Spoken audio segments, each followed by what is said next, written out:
glad you're here. I would like to thank the ice cream truck drivers. Thank you so much, ice cream truck drivers. It's a new month. I don't have a new list yet, but we will thank each and every ice cream truck driver by name before this episode starts. Not this episode, a later episode of this show. You know what I mean. If you want to be an ice cream truck driver, preachingfun.com, that's where you can go. Go sign up, be an ice cream truck driver, deliver this frickin' ice cream straight to people's frickin' ear holes, and who knows? The life you save may be your own. My voice just cracked there a little bit, and I realized that I set my water down in a different room and forgot to bring it in here. So I've got that going for me. Hey, Johnny, go get your water. do you want to go to an ice cream Well, I will, but now social? we have to start a Yeah, show. I'd love to. Great, let's go. You have this whole vamp part where we say whatever we want to go get your water. That's true. That's true. I could have gone right now. I could be back by now with water, hydrated. But alas. It's time for Matt Mattingly's Ice Cream Social. Sitting at C, it's Matt Donnelly. Sitting in Pittsburgh, Pennsylvania, that's Paul Mattingly. In Las Vegas, it's me, Jacob, the audio guy. We're preaching fun. We're preaching fun. We are. Hey, everybody. What's up, everyone? We have a guest in Zoom today. Yes. I almost said in churn. We have a guest in Zoom. I love the new studio. It feels just like home to me. Isn't it nice? We just wanted to really make you feel right at home. Celestia, how are you? I'm doing good. I've recovered from Scoopfest. I hope everybody else has too. Oh, that makes one of us. Paul, how are you? You were hurting yesterday, right? I have had a week, gentlemen. So I don't know what's going on. I don't know what's happening. I was tired from Scoopfest. Uh-huh. Got in Monday early. Had a day to recuperate. Did laundry and such shit. I say a day to recuperate. It was hardly a day to recuperate. Tuesday night, I'm teaching my free improv class. Wednesday morning, 4 a.m., I'm at Target. So, small window of sleep there. Right. I get home on Wednesday. I do a Zoom meeting about a show on Friday, our podcast, and then I hit the hay because I'm already sleep deprived. I work on Thursday. I'm still very sleep deprived. Get up on Thursday. Thursday is lawn mowing day. Come back home, take a 2-hour nap, mow the lawn. Then Is it every Thursday lawn crash mowing out day? again. This Thursday was. Okay. It's also pick up, poop, and trash day. So those were my big things for Thursday. After It's good to have a list. After I did my 4 a.m. work till 10. Then Friday, finally, this is going to be the start of recuperation time. I'm going to go to work on Friday in the morning. And then Friday was going to be busy, but Friday we were going to go to the optometrist, me and Ann, for our annual. And then we were going to hang out all day, drive around, have some snacks. And then, because she was off, which meant she couldn't get pulled in, which is what usually happens when we make plans. And then I was going to go and do a show at Skit with the teachers in the evening. And then I'd be free and done. And then today was going to just be off. I was going to sleep in, catch up on sleep, maybe go to the comic book store, whatever. Well, And yet. So we go for our annual optometrist visit, and everything's going smooth, everything's fine. And then the optometrist says, you need to go to the emergency optical place. I'm like, what the fuck? So apparently I have hemorrhaging happening in my left eye, and only my left eye. Wait, there's an emergency optical place? Yeah, there is. Yep. Pittsburgh healthcare is way above what you got in Vegas. That's for sure. And it's just optical only. Optical only. Yep. Wow. Yeah. I've never heard of such a thing. I know. It was pretty wild. So, but here's I'll get to it. But so I'm like, okay, shit. Anyway, it's not both eyes. So that kind of negates diabetic stuff, which I've never had.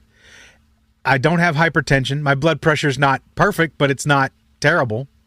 Right. So, that's not it. It's not bleed out of your eyes bad. It's not bleed out of my eyes bad. My optic nerve is unaffected. My corneal area is not affected. I haven't had any vision problems.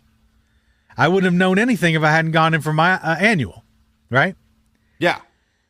Wait, So so we- you couldn't see? You couldn't like in the mirror? Could you see There's blood or anything? No. The only thing that's happening are literal pinprick points of blood What'd in you my call me? eyeball at the ends of veins. You heard him. At the ends of veins that you can't see with the naked eye. You can only see it with Okay. the optics of a microscope Oh. looking in my eyeball, right? Okay. Like these things are pin-sized splotches of blood. It's not Right. like my eye aqueous humor is full of blood or anything. How'd you know the name of Yeah, the 'cause ball? my eye was. Little tiny hemorrhages. Little tiny hemorrhages. We go to the fucking optical specialist, and we get some more pictures done, and the nurse there is like, I don't know what this is. I'm not an expert. I don't know what this is. And I'm like, you're not an expert. Or she's an expert. Yeah.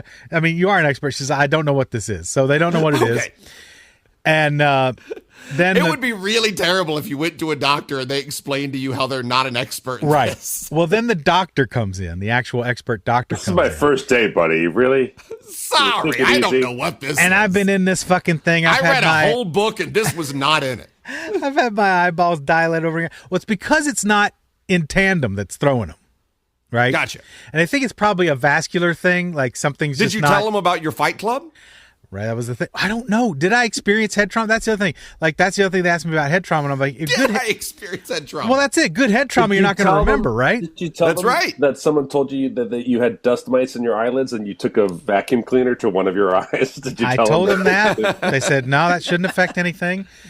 But I did. I had, I had a lot of travel. I had a lot of work, extra stuff, Yep. extra stress. We were busy. Sure. I've been doing shows. I've been busy as fuck. One-legged man in an ass kicking contest. You heard my week Death, when it got Death back. the Scoopsy thinks it was your character changes during Pollywood Squares. It's possible. Too much too much pressure on your eyeball. Any of it's possible. So the other thing is What made this an emergency? I mean, what would happen because if it was it's not treated? because I don't There's only know. one real because, podcaster in the Zoom right now, and it's Celestia Ward. yeah. because the optometrist believed that it could be a vascular issue. Oh, Oh, She- Chris, thanks for putting us on with soccer, buddy. She believed. Poor Chris. I hope his back is feeling better. So Oh no, we're running into medical ailments left and right. everybody's old. So she said it could have been a vascular issue. So she was worried it could be something indicative of, stroke or whatever. She didn't say that Gotcha. exactly, but that's kind of, it could be something. Lindsay might be right in the chat. She says you got fucked in the face too much at Scoopfest. I mean, that's true. Is it Well, possible here's the thing. some evil So- villain meant to put tiny nanite robots into your bloodstream, but it was supposed to be for like the governor, but somehow It could got be mixed. it Like, could be the Borg. you had I don't identical fucking know. luggages at the airport, and they thought they were going to Maybe. get nanites into the governor's Russian That's spies. Who the And fuck you knows? and up. Paul does have nice luggage, so I mean it could be. Yeah. You know, the Irish band did a lot of Johnny Cash songs. Did they, in fact, damn your eyes? They may have. Oh, good question. Good question. But I can see through this burning ring of fire, so I don't know. It doesn't hurt. There's no symptoms. That's the thing. So there's no symptoms. So I'm in the stirrup after having my eyes redilated, rejiggered, fucked the with what? forever. Wait, they And- put your, The stirrup? they put your Yeah, head in a your stirrup? chin stirrup. Yeah, you put your head in a chin stirrup and you press your face against the thing and they're looking at you through a microscope. Oh, honey, Anyway. you, Call that don't a know, you don't stirrup? know what it's like to be in stirrups at the doctor. Okay, not that kind of stirrup. No. Thank you. It's That's a- what I was going It's a with. chin No, no, stirrup. no. It's not a New fetish unlocked. chin rest. New fetish unlocked. This is Chin rest, chin stirrup. I don't know. I only want to be in stirrups now at the eye doctor. That would have been some shit. Put me in the stirrups, Doc. It might come to that. So he's looking at me and he's asking me all these questions. Do you have all these, health things? No. All this other stuff. You vape? No. Do you use what was the wording? He said. He said, do you use IV drugs? And I go, IV drugs? Anne was in the room with me. She starts laughing. She's like, no, Yeah, he yeah. doesn't do any kind They're of. like- But I mean, it They're was like, just such a "See?" foreign concept to me. I'm like, IV. What do you? They're What do like, you "Do even you- mean IV drug? Like, am I getting a do you slow drip vape? of morphine Do somewhere? you- What? No. Do you vape? Do you use TikTok? Have you lost all hope for owning property or retiring? All right, so we can knock All this millennial off. He doesn't stupid have millennial eye. I didn't know what the fuck was going on. So anyway, Might I was be like, Gen Z, no, I'm not sure. no to all of it. And they're basically stumped. So they set up a battery of tests. So I went and got blood work today. So I'm getting blood work today, which they're checking for like syphilis, AIDS, all this other shit. I'm like, God damn it. I had to put in my... You got eye AIDS. I had to put in my Social that's one of the worst Security places to get AIDS. for an AIDS check. I don't know. Anyway, so we're going through all these tests. It's a fucking mess. I don't know what they don't know. That's the thing. I get to be This was just yesterday. Medical oddity. This was yesterday, and then today was the. The text we get from Paul yesterday is, it's a good thing we didn't record today because we're recording a day late this week. It's a good thing we didn't record today because apparently my eye is hemorrhaging. Yeah, I wouldn't have been able to record anyway because I was busy with medical shit all day. But I was supposed to go and perform at 7:30 over at Skit with the teachers, and I did it. Ann was kind enough to tag along with me still. We were already out there in the city, so we went ahead and I performed. I didn't stay for the jam, but I performed with the 4 teachers. You drove with one eye, she drove with the other. You guys took I drove with both my eyes, but let me tell you, every fucking taillight was a spectacle. Oh, yeah. Christmas lights. My eyes were still fully dilated. Even I had shades on, and it was still really crazy, and I was looking, my eyes were like saucers. So I did that. I felt pretty good about making that responsibility and coming through on that. How was your show? Yeah. And so then we it looked fine to Paul. No, we had a show. So the lights came on, the lights went off. Yeah, that was there was lights. They did both things. There were games played. So anyway, I think there were people. I couldn't see them. There were like 18 or 20. So that's what you were told. You couldn't see. Yeah, I will say this. I love improvising with Matt Donnelly. Yeah, I really love it. It's a special, wonderful thing that I have in my life, and there's really no substitute. So I will say also, then today, like I said, today I had to go get up early. So I didn't get to sleep in again. I'm like, I got to work tomorrow. They said no restrictions on anything, but I still feel kind of weird. I don't know, but it's all good. Again, no pain, no. I'm not seeing things different. I don't know what the fuck is going on. It's just frustrating as hell because it is a medical mystery. But today, a medical mystery. Even though I had to get up early and get my blood drawn, Anne has been my rock beside me the whole time. Really incredible. She's the sweetest thing ever. She's terribly worried for me. She doesn't talk like that at all. She's way more worried than I am. I'm more angry than worried. I'm just upset. I don't sound like this when I talk. I don't sound like this when I sing. Oh, man. So I got to follow up on Tuesday. But aside from my eye hemorrhaging and having to get blood drawn today might just be my perfect day. It might just be my perfect day. So other than that, Mrs. Lincoln, how was the play? We get the blood drawn. I love the set direction. The costumes were immaculate. Anne is feeling the security at the booth could have been better. She's feeling very sorry for me, and she's proud of how brave I've been through all this. And so we go right after the eye thing, right after the blood draw. We're out on McKnight Road, which is all the stores and fancy malls and stuff like that. It's one of the busiest streets out there. Everybody calls it McNightmare Road because people drive crazy. It's a big city, da-da-da.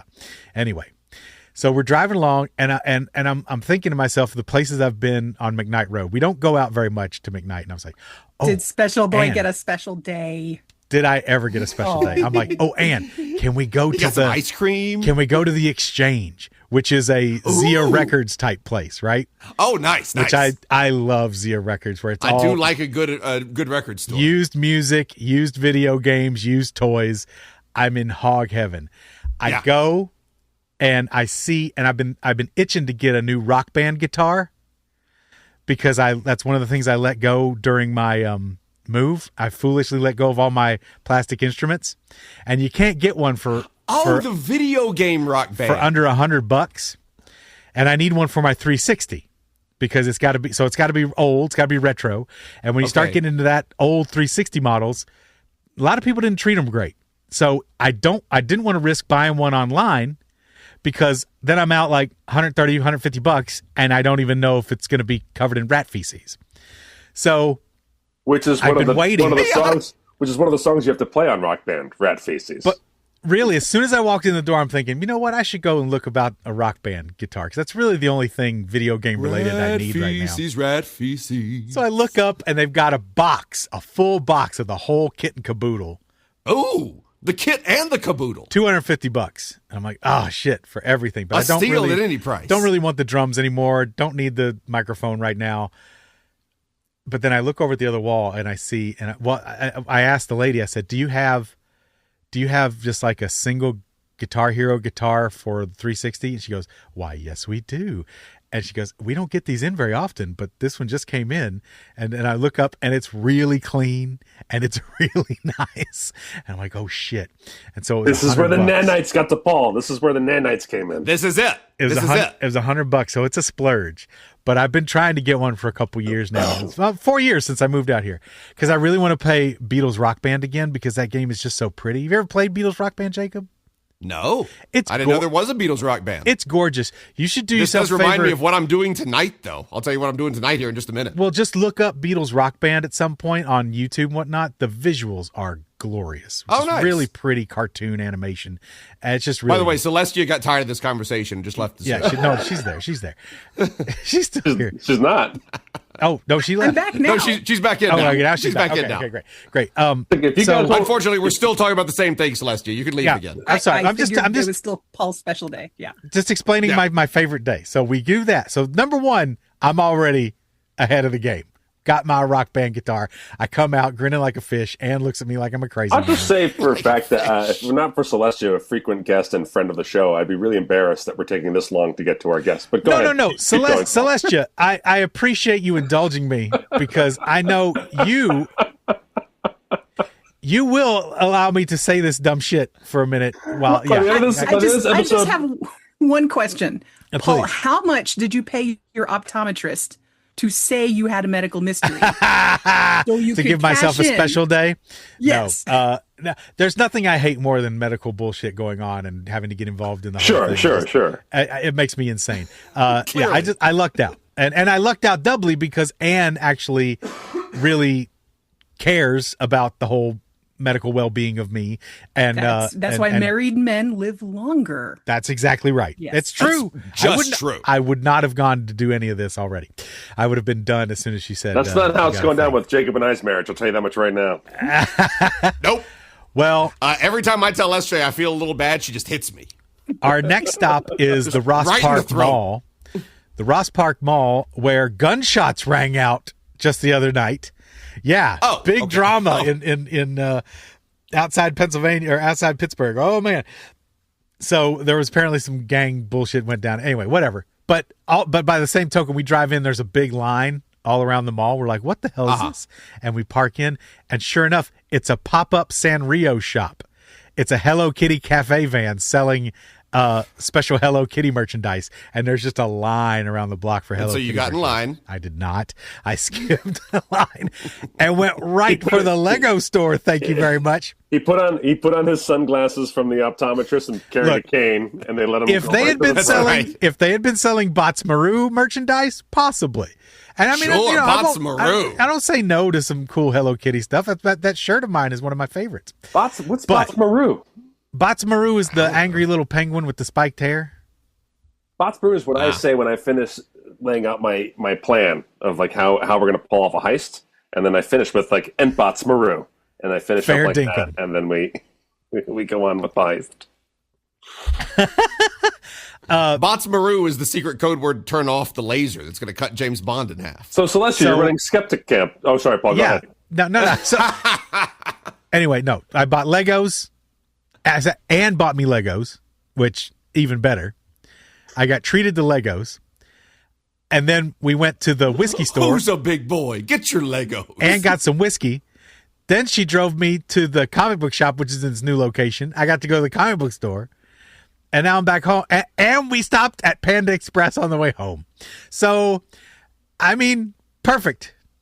Great. So The perfect day. There was Yeah. somebody that commented in the comment section oh, that I'm not on the comment. this is what happens to a dog the day, like right before they get put down. Hey, don't think Ann's not thinking about maybe this is it. I better get him some Legos before he kicks the bucket. It's possible. Anything's possible. Get him some Legos, up the life insurance policy. You got to let's understand, knock it all out. the poor woman's been traumatized. She came out here, and 4 months later, her father passes, and not even 4 months, like 3 months. It's just like, So, Good point, she's Paul. Good point. She deserves to take you out and get you everything you want. She's earned it. Look. It's not that. She just It's really, not that. She just really loves me. I love her too, like crazy.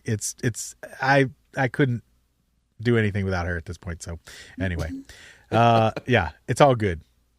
So, I'm having a pretty good day, except for exploding eye, for whatever that is. Yeah. Well,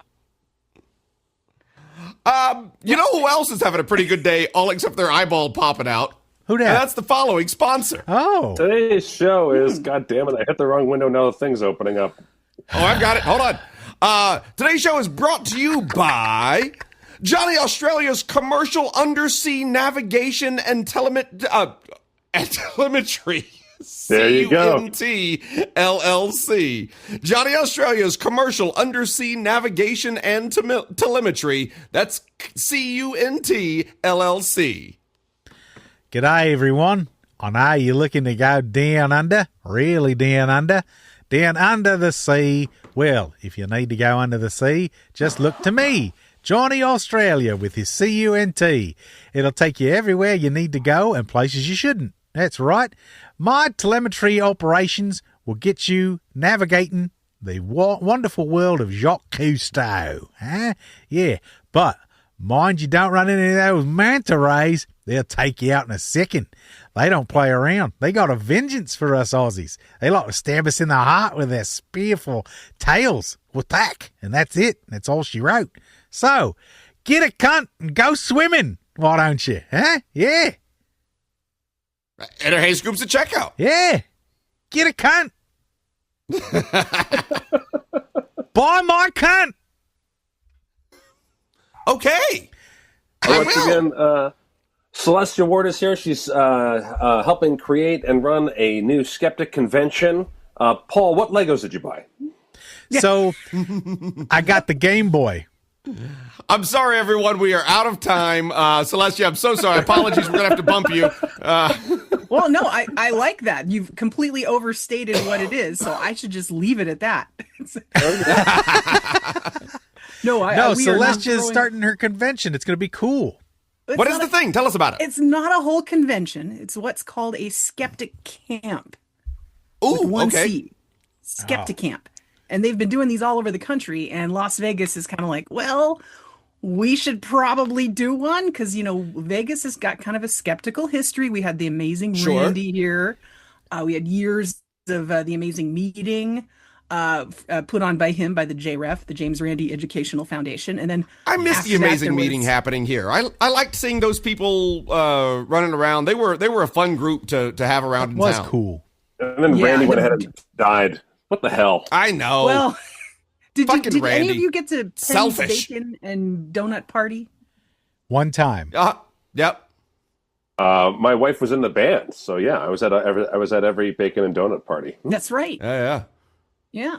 I even got to And the she one was- at the old what's the country bar that used to be down like all the way down by the South Point that's at Town Square now? Not Smokies, but something like that. But I remember, yeah, they had like the full band down there and everything, and all, yeah, it was all great. Yeah. Yeah, I But I Celestia, have don't fond memories of all that stuff. What? don't you think we're this country's chock full of skepticism right now? Don't we have enough skepticism? Oh yeah, everybody from top to bottom is full on critical thinking. That's what we're celebrating. We're celebrating the fact that like the country is going great. It's a victory lap. There's no misinformation whatsoever coming at it anywhere. Yep, good. Well, actually, you bring up a So good it's just a point in big that pat on the it's a big pat on the back for the community. Just job well done, Good job. everyone. gold success. stars all around you.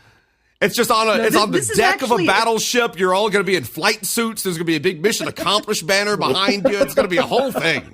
There's nothing political. That's actually one of the saving graces of something like a Skepticamp. It's a place where we can talk about weird stuff. Like we're going to be talking about UFOs and gambling legends and how to quote unquote beat the house. And we're going to have Elvis good. there. And we're going to be talking Yes. about Area 51. And I'm going to be talking about creativity and drawing and skepticism. And it's not going to be political. So hopefully people won't have their tribal masks up. And if you can teach somebody critical thinking by talking about like Bigfoot, then they can apply those skills to other things in their lives that might be a bit more weighty, might perhaps hold the future of democracy in their hands. Now I think that is a great theory. Do you? How optimistic are you that theory is going to work in practice? Are you very optimistic? Because I'm a little skeptical of that theory. It will never work 100%. Nothing ever works 100%. Sure, but sure. It does make a difference. I mean, the most recent example is the RFK Jr. came out and said, "Hey, Tylenol causes autism." Blah blah blah. What? I didn't hear about that. All right, so is that an example of where we should exert skepticism? Well, I don't know what your feeds looked like after that, but mine was completely chock-a-block full of social media doctors who have made a social media presence for themselves.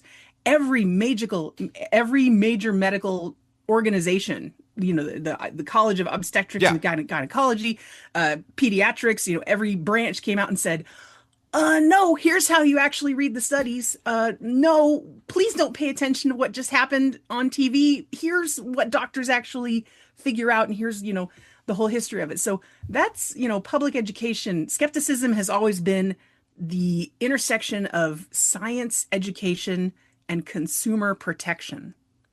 We don't want people to get ripped off. We don't want people to take wrong medical advice from charlatans, no matter what position of authority they might be in. And we want people to understand how the world works, because it's pretty freaking cool, Yeah. Right. We want to know what the fuck is wrong with Paul's eye. Right. Absolutely. Yeah. And we don't want conspiracy theorists on the internet to answer first. Oh, they will anyway. I mean, They will answer first and loudest. What will take place at the camp? at the camp. Well, we've got a number of speakers. We have a magician, Joan Ducour. Do you guys know her? Oh, I love Joan. I love Joan. I asked you, and you're like, oh, I'm going to be gone. So I forget what you've got going on the 25th. But this is happening October. I would have declined anyway, because if you want people to speak towards research and education, I'm maybe not the best example of. No, we just wanted magic. We just wanted somebody to perform magic, and that's. Oh yeah. I mean, as a palate cleanser, I'm tip-top. Exactly. Now here is a fish. Does anyone have a guess as to where this came from, or was it actually magic? I would love to turn your act into a TED Talk. It's just full on TED Talk. It's not going to be. We've got to do that. We've got to come up with all these different topics that your act could lend itself to. I'm skeptical about whether those are his baseball cards from when he was a child, and if they are baseball cards. Well, I mean, every magician you Good ever call. watch should be watched with skepticism. You should not be assuming they have miraculous powers. But that's why skeptics and magicians get along. But actually, that is the absolute truth. Is that like it's not like if we relied on actually making people think we were magical, that would be a really weird profession. And that is how some magicians pursued their paths over the years, especially historically. But no, it's exactly like the more skeptical the audience is, the more the magic tricks really get reactions, right? Because that's what you're trying to do. So you are relying on an audience for being intelligent. Well, many magicians do. Some magicians don't. Have you had the experience in your career as a magician? Have you had the experience other magicians have kind of awkwardly felt really weird about, where somebody comes up to you after and they're like, "Oh, you really have these amazing powers. Hey, my sister has cancer. Is there anything you can do?"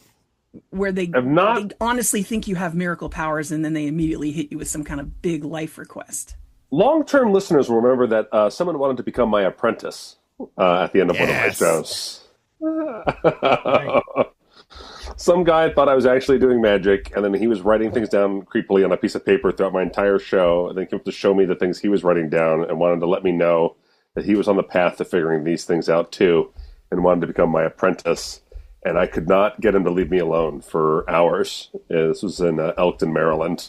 And I am still here, though. I would still like to be your apprentice. Jacob's not that wrong on the voice. And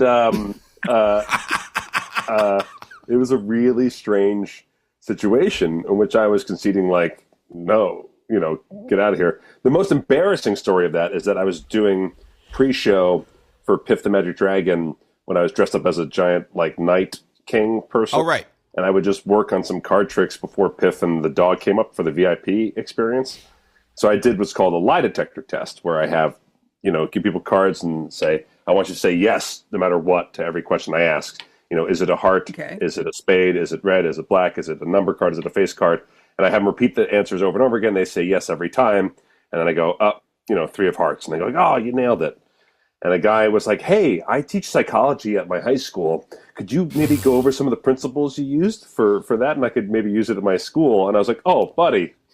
The guy dressed like a knight doing pre-show for a dog is not someone who has mastered body language. For a dog. Well, that actually hits back to some pseudoscience. I mean, I don't know if you remember that show Lie to Me. It was based loosely on Paul Ekman's work, where he honestly believed you could detect lies just by seeing micro expressions and everything. And skepticism delved all into that. Yeah. The Secret Service is claimed to be able to do that for years. The Secret Service claims that they teach micro expression reading to their agents, and they claimed their agents are the best at seeing lies happen of all of the whatever agencies around the world. And it always sounds like bullshit. Anytime I hear somebody talk about it, it just sounds like total bullshit. Well, everyone has a version of a bullshit or lie detector in themselves, right? We all know or think when someone is fucking with us or lying with us or whatever. So it makes sense that someone in a government agency would suddenly exert a lot of ego and energy into that element of things.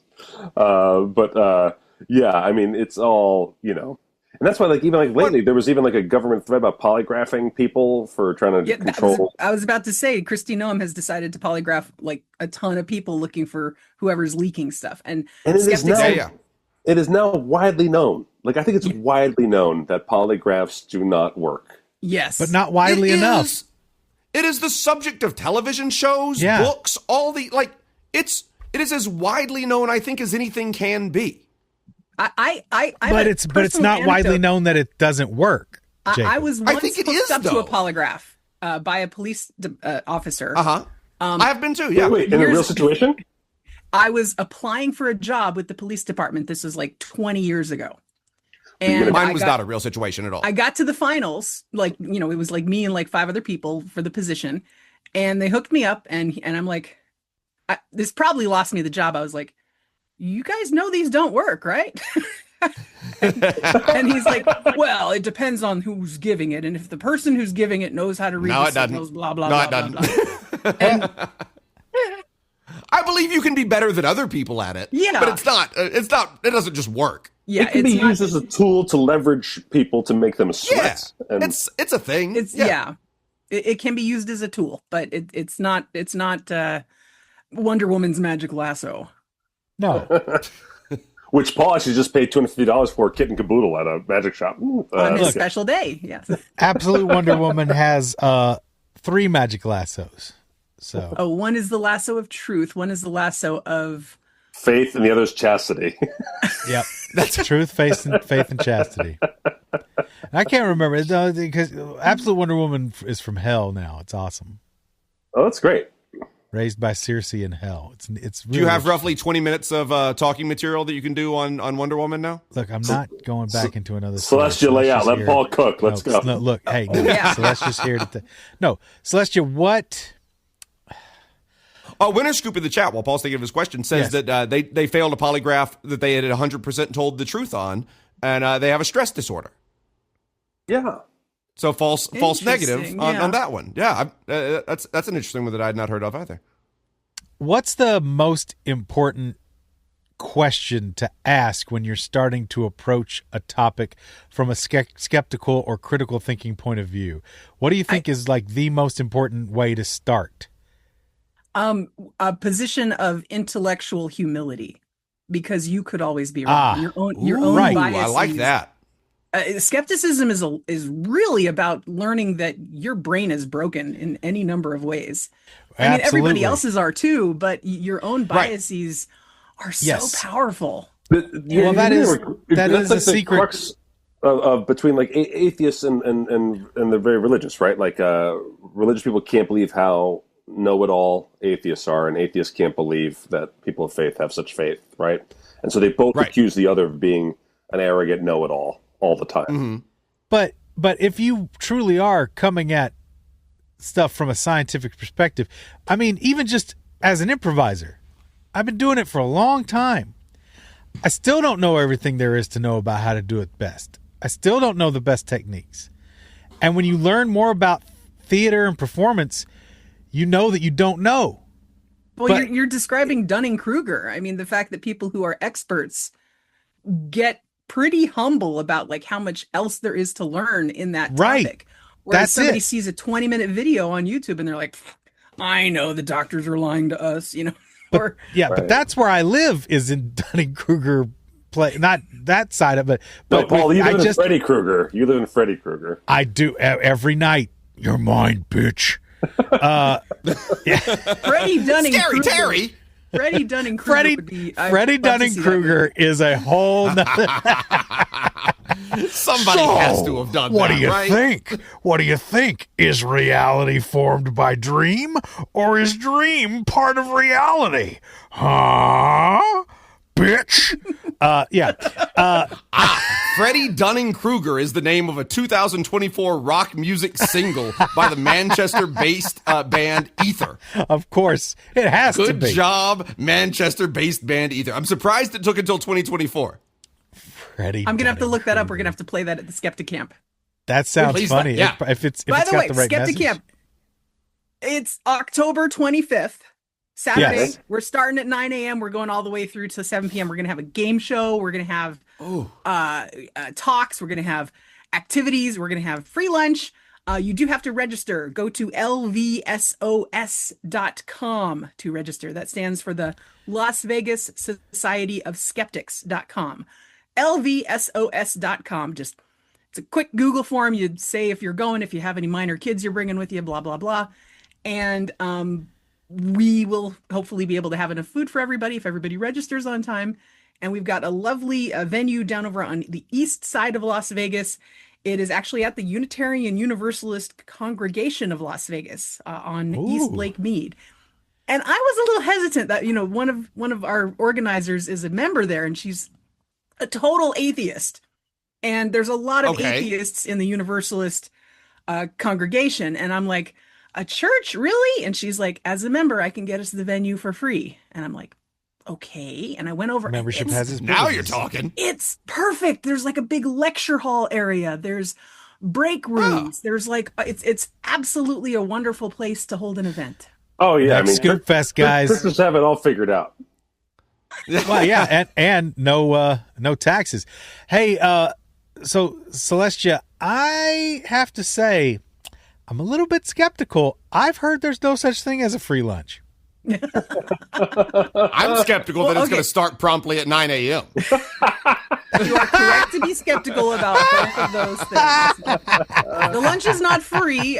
Organizers are shelling out some money to help. Actually, we are also asking people to bring some non-perishables because they run a food bank for the community over there. Oh, how nice. So it's sort of in exchange for all these lectures from cool people. We got Brian Dunning of Skeptoid.com is coming out. Oh, great. Susan Gerbic of, she's known as the Wikipediatrician. She's like the organizer of Guerrilla Skeptics on Wikipedia. She's coming out and giving a talk. Kyle Polish of Data Skeptic. He's going to be talking about gambling math and everything. So nerds will have a really good time at this. And bring some canned food or non-perishables for the food pantry. And hopefully you'll get a sandwich from the catered sandwiches we're going to be bringing in. Nice. Yeah. And there'll be a taco truck for dinner. Ooh. You eat a whole truck? Yes. The first person to every finish corner. the truck will win a taco. But is it taco? Hum, hum, hum, hum, hum. That was my is it cake joke about a taco truck. All right. Oh, is it cake? Oh no, it read. It was No, good. no, it's better. perfect. It's funnier when I explain it. No, it was just as funny. Celestia, you stopped by Scoopfest and you did filthy caricatures. I did.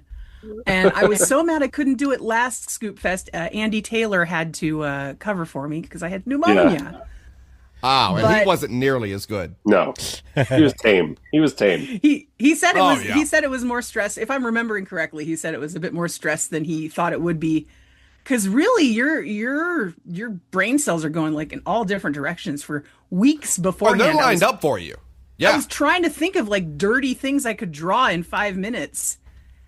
And, I'm actually very relieved to not have to think about these things anymore because it was one of those like intrusive thoughts. I just have these images going around my head all the time going, okay, I can do somebody like that. Oh, I can draw somebody doing that too. And if I have 2 people, if I have 3 people, blah, blah, blah.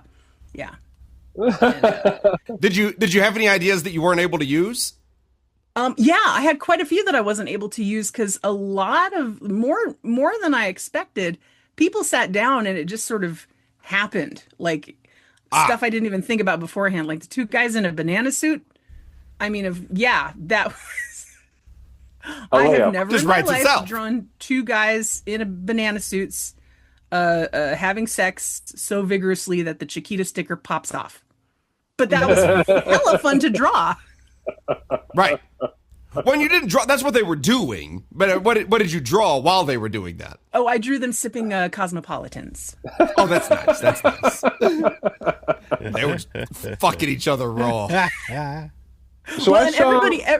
people, I showed some of these pictures off. I didn't put them on Facebook, but I showed them to some, private friends and everything. They're like, what was this thing you drew at? Was this like a swingers party? And I'm like, no, not at all. This is not a sex camp, thing. These are just Not officially. No, very- Sex Camp it's is 11. October 25th in the basement of this church. Go to Sex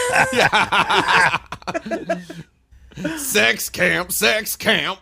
Yeah, but I think a swingers party would be way less fun because, y'all are just a loving community of open-minded, humorous people. And I think I was talking to Brian Brushwood afterwards, and he said it's like the horseshoe. It's like the horseshoe theory. He's like, we got a lot of really smart people here, but at the end of the horseshoe, there's also a lot of really dumb people. So we got like the smartest dumb people and the dumbest smart people all gathered at Scoopfest to do fun things.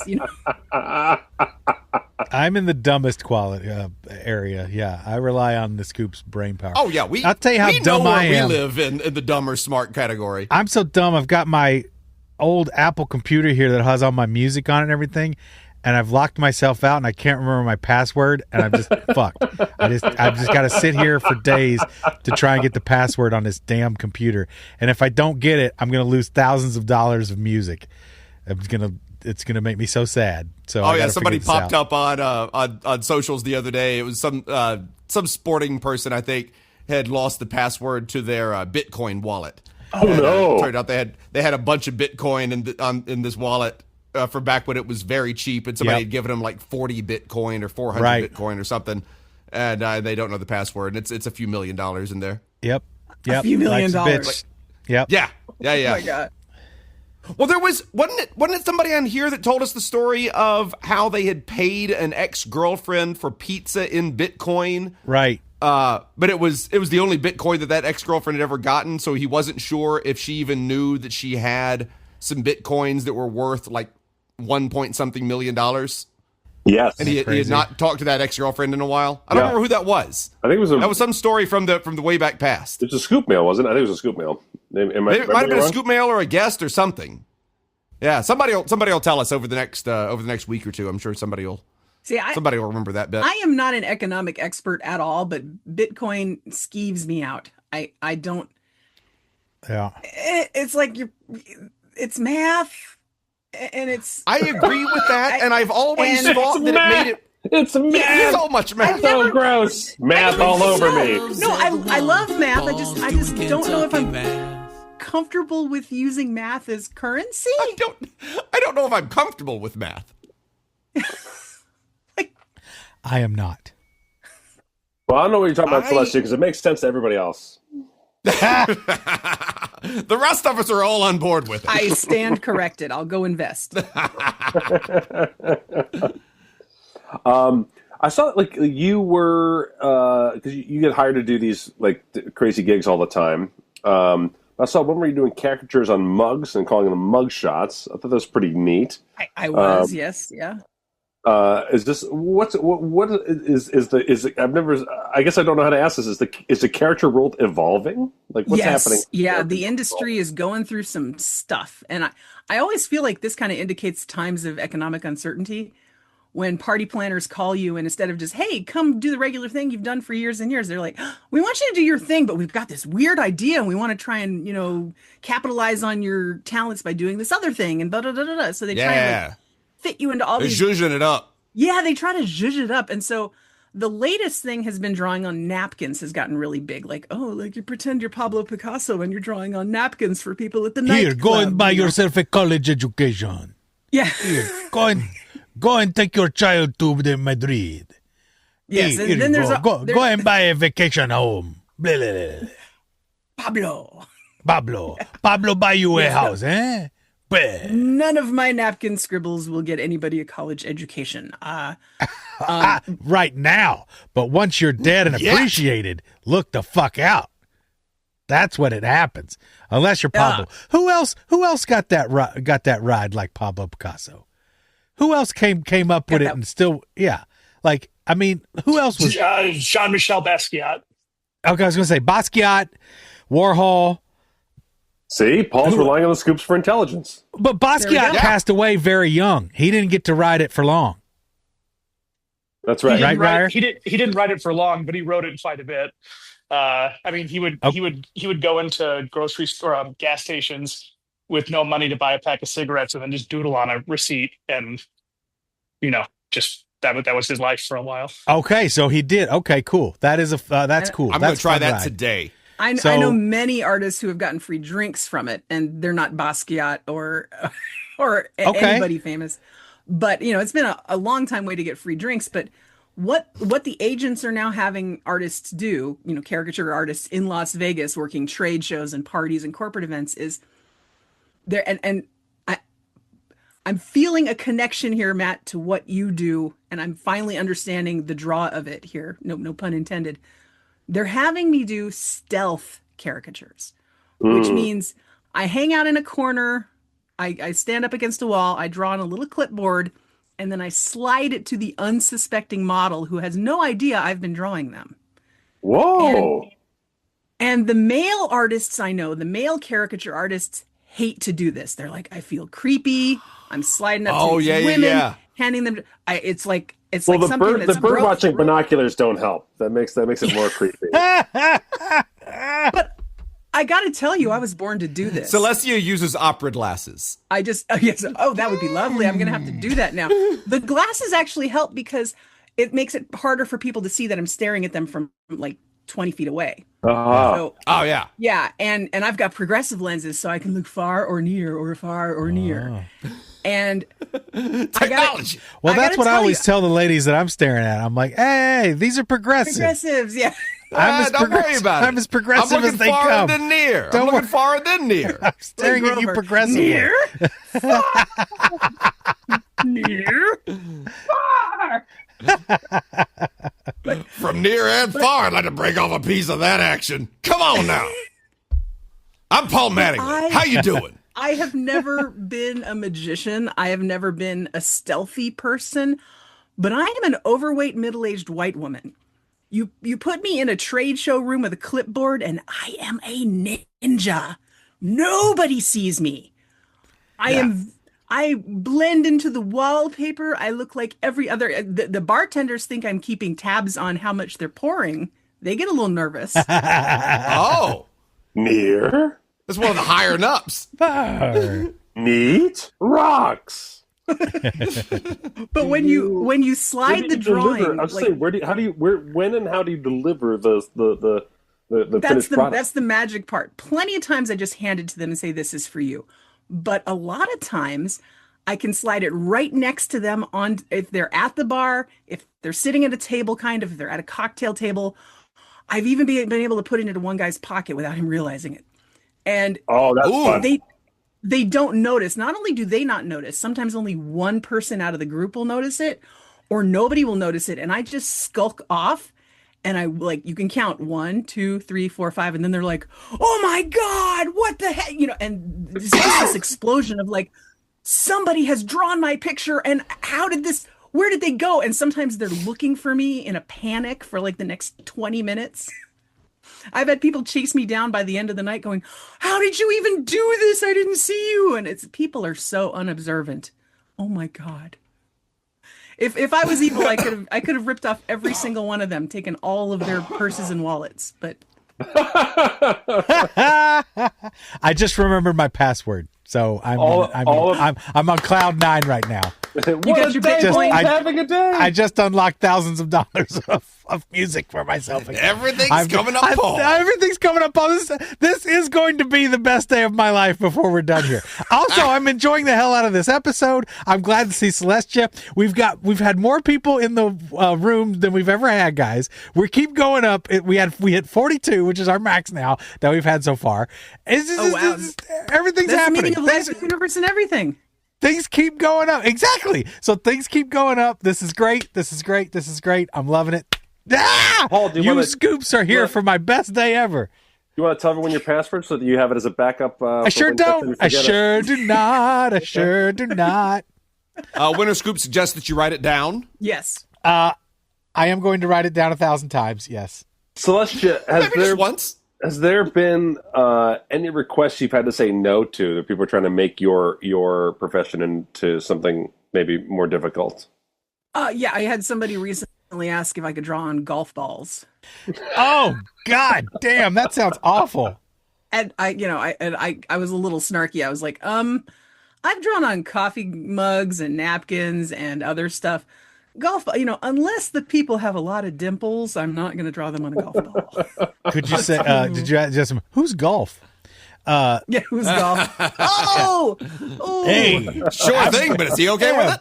Welcome to my golf party. I'm Joe Golf. You're going to draw my balls tonight. I haven't had to draw on people. You've never drawn, that's what I was, you've never drawn on skin? Well, I have, but I haven't been paid to do it. Okay. Have you? Was this for like a? Was this for a tattoo, possibly, or? No. That's the reason why I would never be a tattoo artist. Everybody always asks, "Oh, you should get into tattoos and blah blah." Number one, the tattoo market is flooded. Everybody and their mother wanted to be a tattoo artist in the 90s and aughts. But I don't like the idea of something I draw. If you don't like it, I want you to be able to throw it away. So drawing on napkins and cups, maybe drawing on garbage is for me, I guess. I have never been able to get a cheese tattoo. grater, you can get rid of that tattoo. Have you ever had someone? Oh God! Here's a question from Ryer.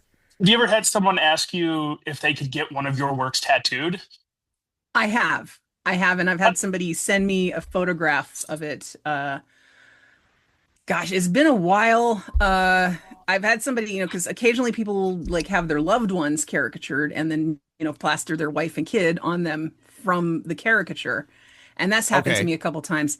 And then I had this one guy, the only time I've actually been like, yeah, cool. All right. He said, "I'd like you to draw my tattoo design." And I'm like, well, it was really slow. I was at the caricature stand. Logos or tattoos. When you go up to a caricature artist and you're like, "Hey, can you invest 5 minutes in something I want to make permanent for my business or my body?" You're already dealing with somebody who cuts corners. It's not a good idea. But he wanted to have a tattoo that would win him bar bets. And so he explained he wanted a rooster in a noose, like the rooster was being, hung, strangled, yes. And he said this was going to win him bar bets. And I'm like, okay, I could draw a rooster in a noose. Tell me how it's going to win you a bar bet. And he said, well, he's betting people that he has a tattoo of a rooster with a noose on it. And they say, I bet you don't have that. And he says, ha, I won. I'm waiting for one of you to guess, but if you don't guess, I'll tell you. He was going to have it. There's a chicken choking. He said, joke, I'll show my cock in this bar. Well hung cock. I'll choke my chicken in this bar. He was going to tattoo it right below his knee, and he was going to bet people that he has a cock hanging below his knee. He's got a cock hanging below his knee. A cock hanging below his knee. Yes. Oh, that's funny. It's funny until the person doesn't want to blow you anymore. It's pretty fun. Right. We know these jokes well. We all know these jokes very well. These are jokes that are better in theory.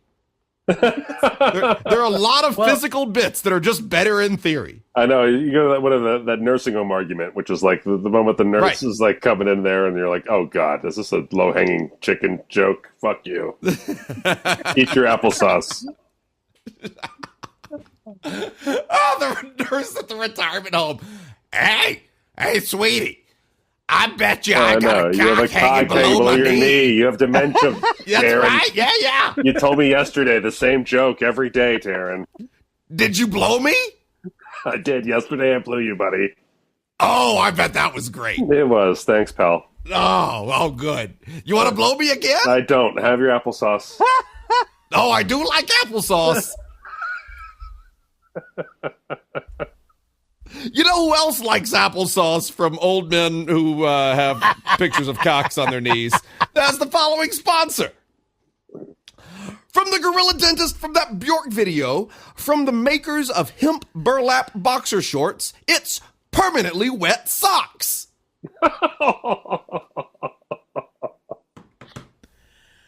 Hey, how's it going, everybody? I'm a creepy Best Buy guy. And, I just want you to know that sales are way, way down.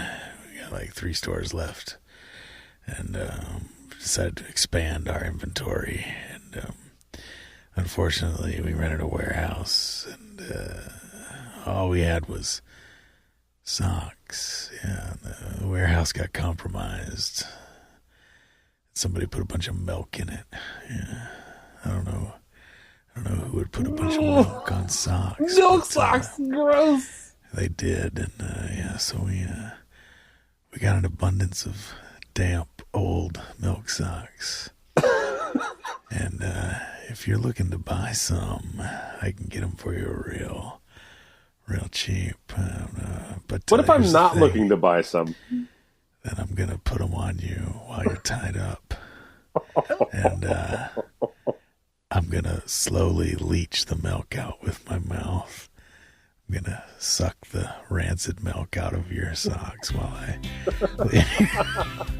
leave your socks on. Yeah. And, the best thing about having rancid milk socks is just a couple of weeks of wearing them, and you've basically made yourself a whole vat of cottage cheese in your shoes. It's really nice. Enter Hate Scoops and check out. On the one hand, I was going to tell Jacob it was too loud to hear Paul, and then I was like, I'm fine with that. That's fine. That was a little extra disgusting, Paul. But that's what I do. That's what I'm paid for. Celestia, yeah, see, Celestia, this is Paul's the trick. Having a day. Let's not.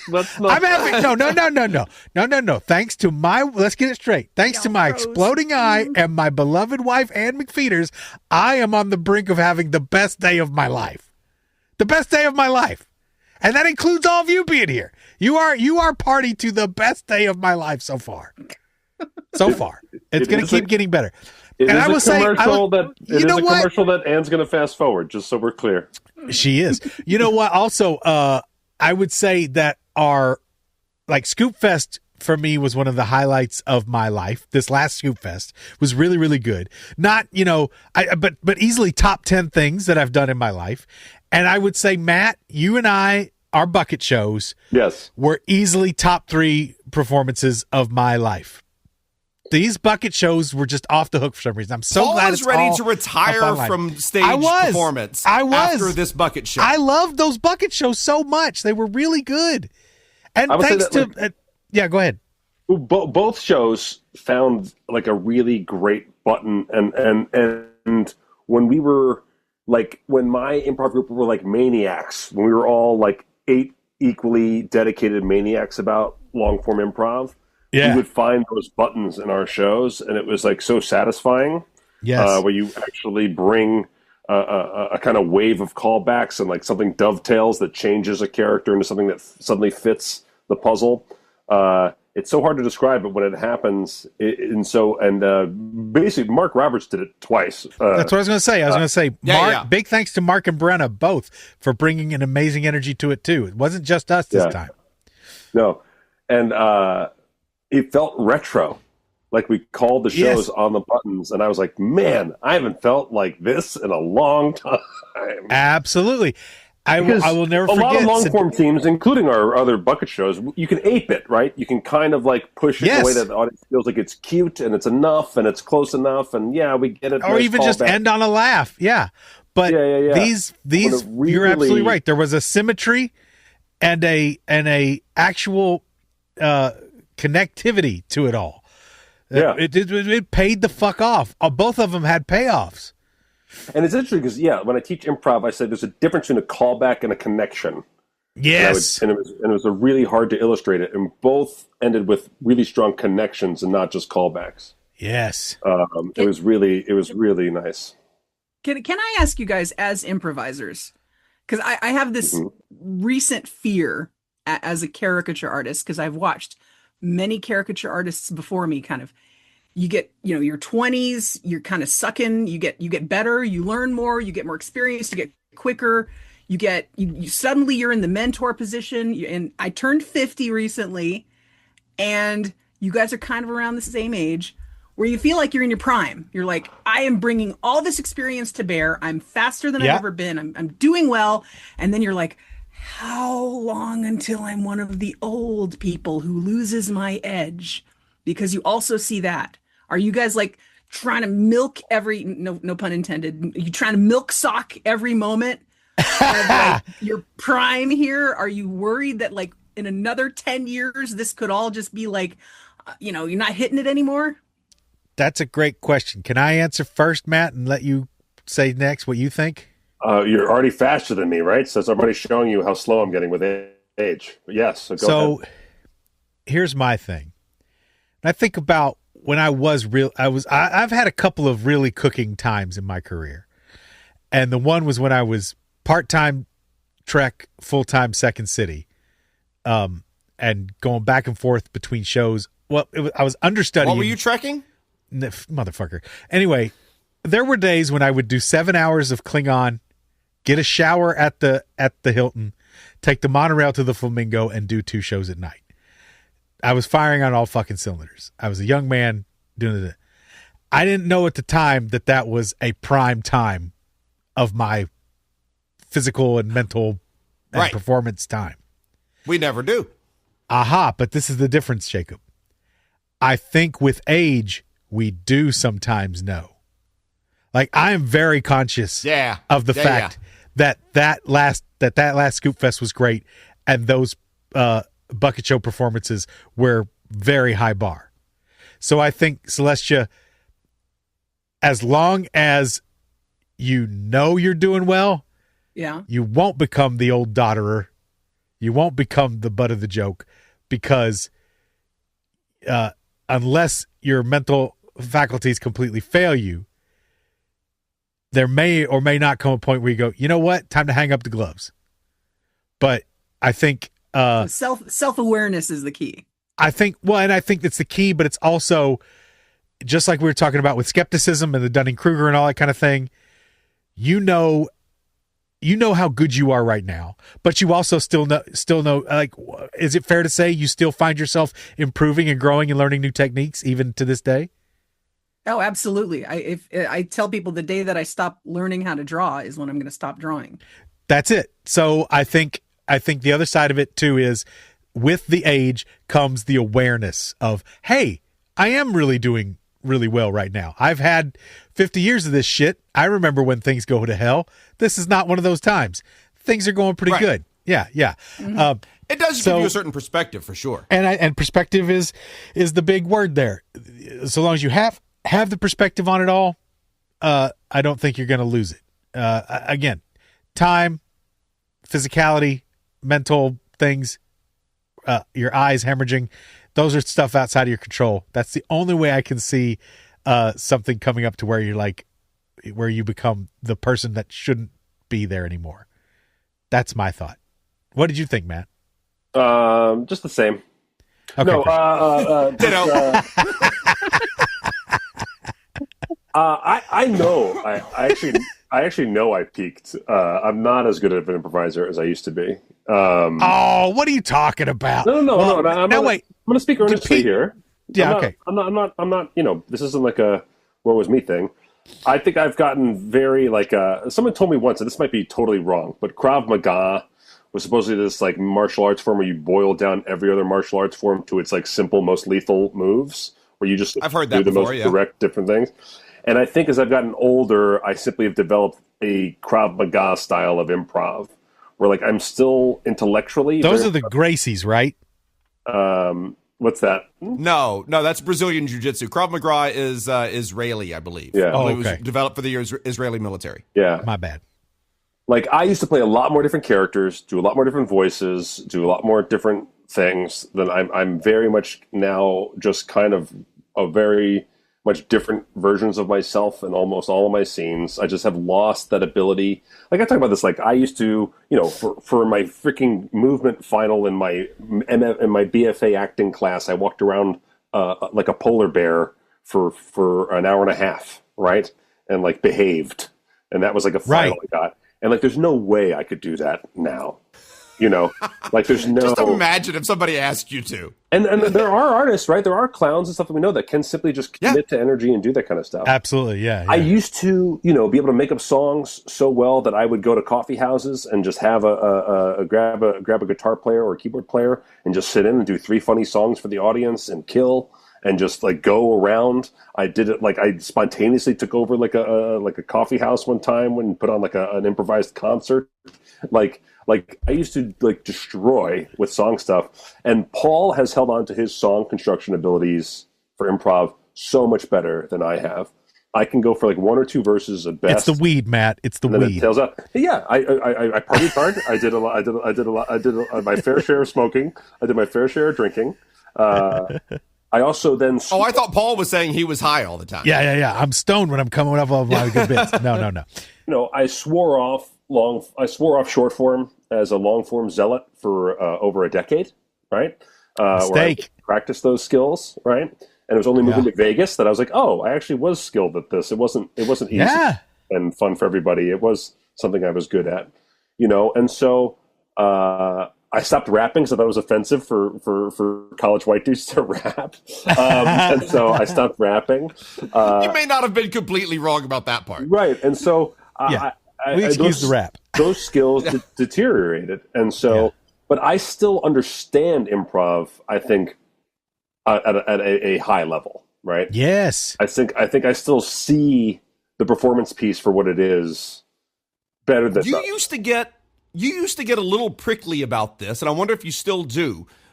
People would comment every now and then that you were this years ago, people would comment every now and then that you were a really good improv show runner from on stage. Yes. You used to get a little prickly about that. Do you still or no?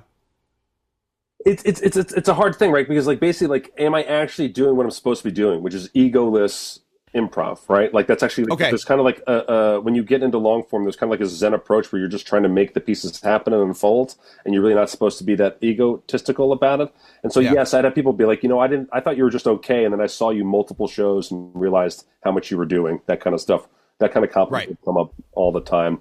But what Paul was referencing earlier is that I see the pieces, right? So I go like, this is starting off great, but it's running in this direction. And if we don't counter and do a different kind of scene over here and do something differently over here, this piece is going to implode in 15 minutes. You're always thinking big picture on stage, for sure. Yeah. This is why we work well together.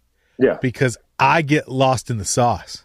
Right. Yeah. That's what I tell people working with you, Paul, is I go, Paul, if I wanted to make a scene, simply take a half hour in 2 pieces, I would just come out and start a scene with Paul, and Paul would play that character unflinchingly for a half hour. He wouldn't give me a Yes. look. He wouldn't give me a wink. He would No. not look up. And other performers I perform with would kind of give me a look like, are we really doing this kind of thing? Paul does not. Paul buckles in and goes. And so, yes, I think my biggest compliment to Paul is that I can make sure we create different worlds, make sure we're not imploding, make sure we're peppering different people into different universes and making sure that And while I have elements of those thoughts, you're thinking in a very elegant structural way about what does the show need. Yes. Then when you make an initiation that will facilitate that, I have the luck and it gives me the opportunity to then shovel in something that also wedges with that. Yeah. But like on my own, I wouldn't necessarily make as good a choice. That's what I always tell my students. There are no wrong choices in improvisation. There are better choices. Right. And what Matt helps me do is he sets me up with better choices. He aims me towards the better choices. And that's why Paul encourages his students to go to Matt and ask to be his apprentice. No, because on my own, I will be a crazed goofball. And while it may be entertaining, it won't necessarily hold together the way it does when we work together. Yeah, I mean, Paul and I have taught workshops together, and Paul will teach these crazy character workshops where it teaches people just to buckle in, make choices, double down, go harder, take it to a 10, that kind of stuff, be unflinching. And I will teach pattern play and rule of threes and all kinds of stuff, just that all these things that kind of pepper a thing. So, like, an example for everyone listening is we're getting so in the weeds on this. That sounds like good cop, bad cop. No. Like it is kind of. It's not completely disrelated from that. We have totally different education. Paul and I have a totally different improv background. Our teachers and our schools of thinking are completely different from one another. Like if you watch a show and there's multiple people, there's a thing called a tag out, where someone from the back line will come in, touch the performer on the shoulder, and the person staying on stage remains the same character, and that person becomes another person in that person's universe, and you can change locations wherever you are. You just go to another spot in that person, in that character's life. And the biggest thing I do is an example of what Paul's talking about, as I say, that is a challenge to everyone else on the back line. Can we make this a rule of threes? Whatever this person does with that character, can you all follow that lead and make it 2 and 3? And then when you do that, you look brilliant to an audience that you all can play that way, and stuff like that. And so that's an example of that's just a technique thing and creating triggers in people's brains that make their forms better. But all right, let's change the subject. I think you're going to have to charge everybody tuition. This is like a workshop. Well, but to That's more like a camp. To Celestia's point, Matt, given that whole talk there, what do you think keeps you, and what do you think will keep Celestia from falling into the obsolescence category? I remember going out to Improv Olympic when I was 20 something years old. I think maybe just even 20. My whole improv group, we went out to Chicago and just stayed on the couches of Mission Improbable for a week, and we took workshops every day in Chicago and went to shows every night at Improv Olympic. And that was when I realized I really liked long form more than short form, is because I saw older guys killing it on stage, like doing really great, funny scenes. And I was like, oh, good, because I'm becoming that. Well, that's it. I was like, that gives me hope, right? Because I felt like when I watched, and this might be wrong, and I'm sorry for any listeners who this fits, but I felt like when I saw older people doing short form, it looked kind of cheeseball to me when I was young, right? I don't know if that would look to me that way now, but it did look that way then. And so I was so excited that you could still be characters, you could still do whatever, and it was still like okay. So that was pretty cool. And so I think as long as when you're doing something more theatrical, I think you have so much more freedom to age. I'm more freedom to age. I like that. And I am more worried about it for my magic career specifically. Because once you become an old guy magician, it totally changes the lanes you have to pursue gigs. Like it is just a different world when you're an old guy magician. There have been so many amazing old guy magicians, though. I mean, but it takes some like curating, right? Like people have to kind of like you in the community. They have to kind of put you on a pedestal. You have to kind of be people's first recommendation. Well, like, maybe if you get in good with some classic magicians, maybe you can find some guys who have made their bones and become friends with them. I don't know. Maybe you could actually deeply befriend one of the greatest magicians to ever live in the history of the planet.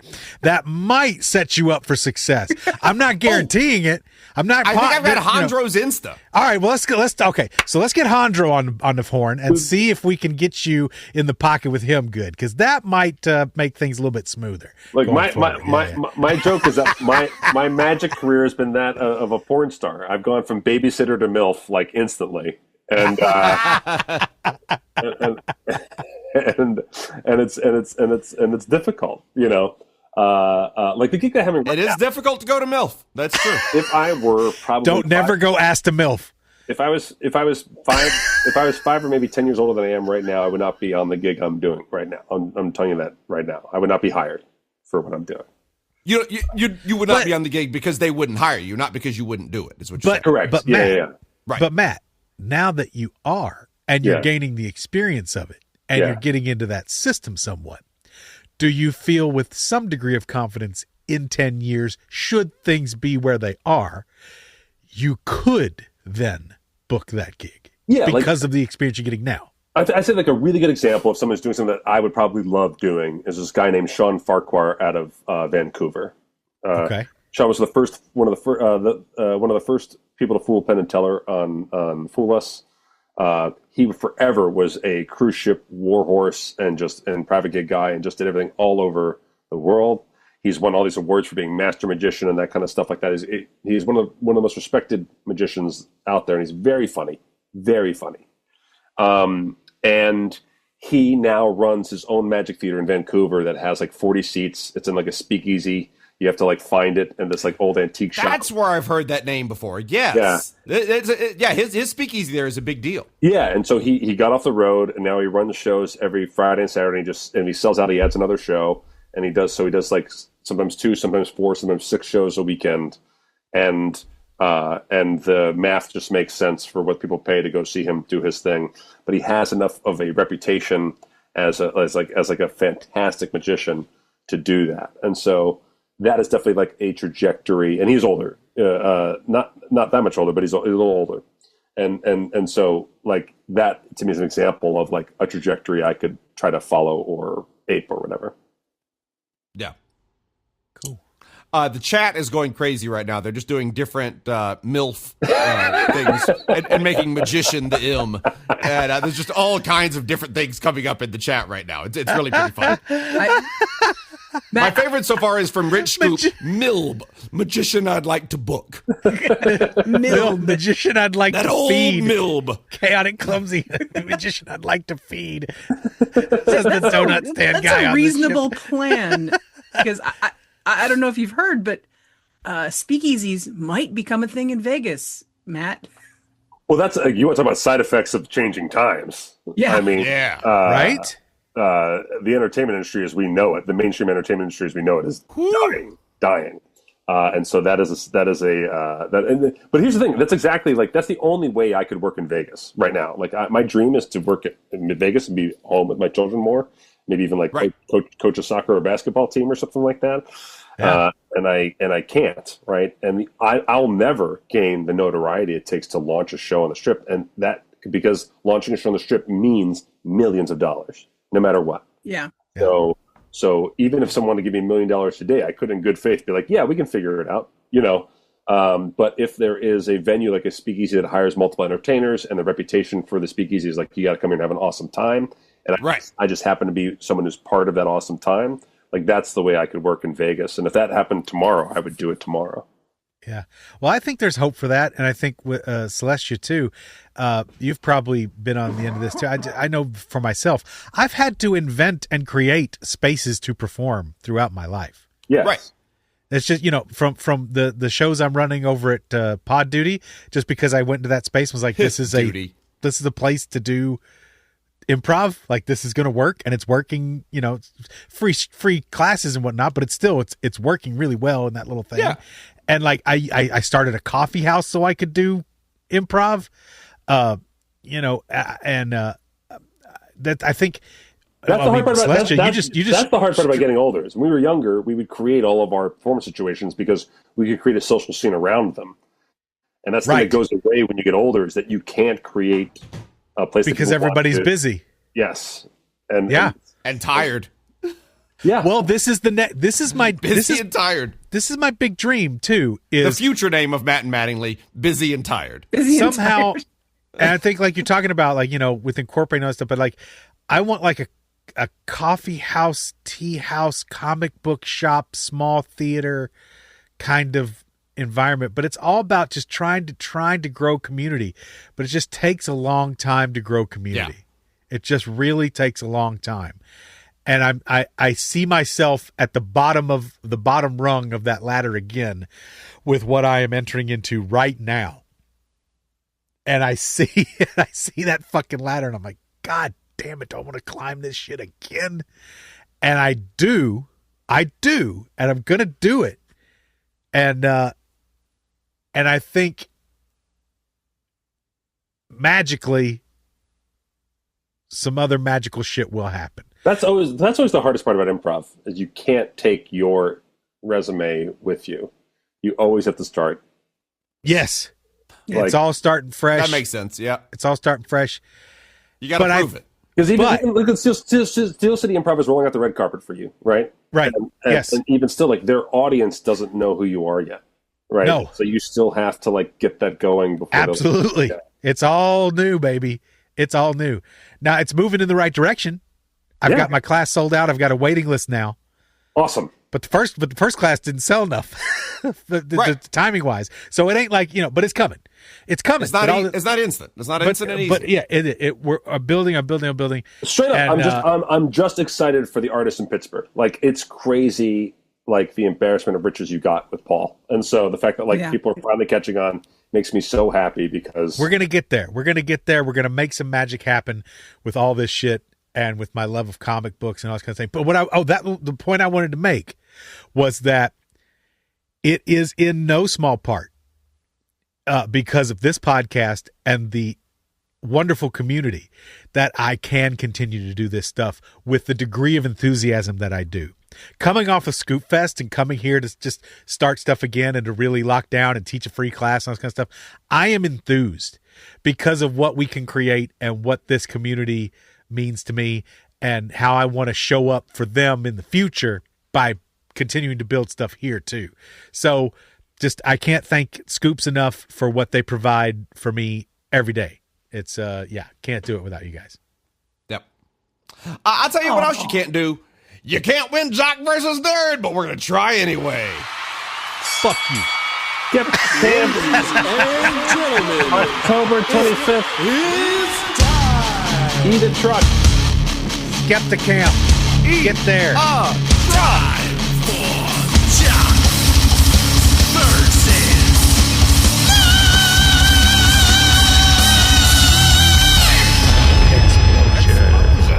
When we get the budget. Hey, I tell you what. in a basement. So Celestia, will you be our go-to lifeline? Sure, I'll hang out and be a lifeline. Yeah. Fantastic. Please do. Thank you. And Celestia, toss out all that information for the Skepticamp one more time. It will be Saturday, October 25th, 9 a.m. to 7 p.m. We're going to have lunch and snacks and even some limited childcare if you sign up. You must sign up. Register today at lvsos.com. And it's free. You just have to register. There you go. So go sign up. And we got a Scoopardy coming at us today for Rum Raisenberg. Hey, you face fuckers, here's a Scoopardy all about the fun stuff to do in Las Vegas this weekend. Ooh. Instead of attending Scoopfest, I kid.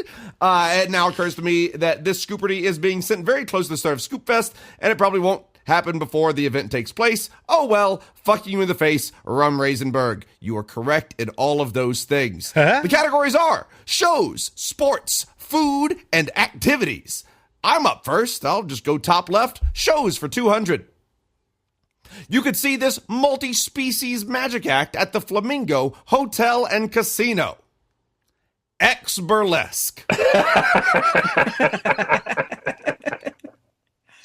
Ever since Piff the ever since X Burlesque added that chimera, it's shot ticket sales up.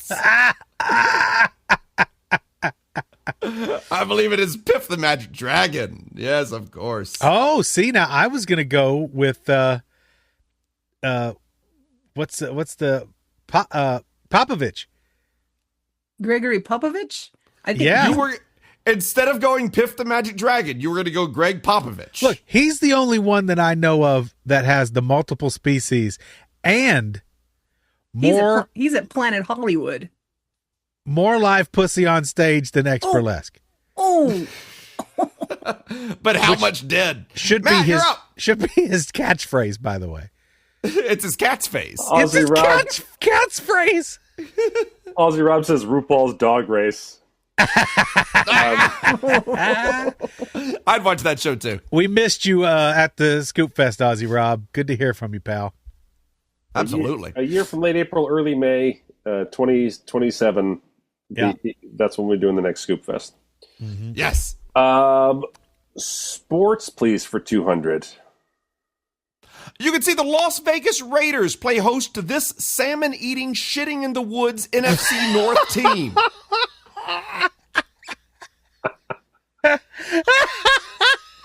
Wouldn't it be great if every professional sports team had to live their life like the mascots? I didn't know. I didn't know Paleo CrossFit Gym had a football team. Live and learn. That would be the Vikings. The Vikings. The Vikings is incorrect. It's the Bears. Oh, I'm an idiot. I'm an idiot. Well, does a Viking shit in the woods? I mean, I think so. I think all those things also apply to Vikings. Sven will never know. we just had Fat Bear Week. Did you guys see that? Fat Bear Week. I did see that. Yeah. Oh, because bears are getting fat for the winter? Mm-hmm. You get to vote on them. They've already crowned the winner, the fattest Oh bear. shit! I did see that a lot of uptick in bears going for people's trash cans to get loaded for bear. They were all just getting ready for hibernation, and so like there were a lot more bears in residential areas just this last week. Yes, this has been your bear why report from Ice Cream Social. Just the bear facts. I will try activities for 600.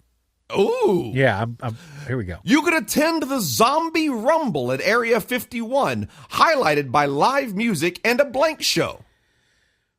I wonder if I bet this was supposed to be Area 15.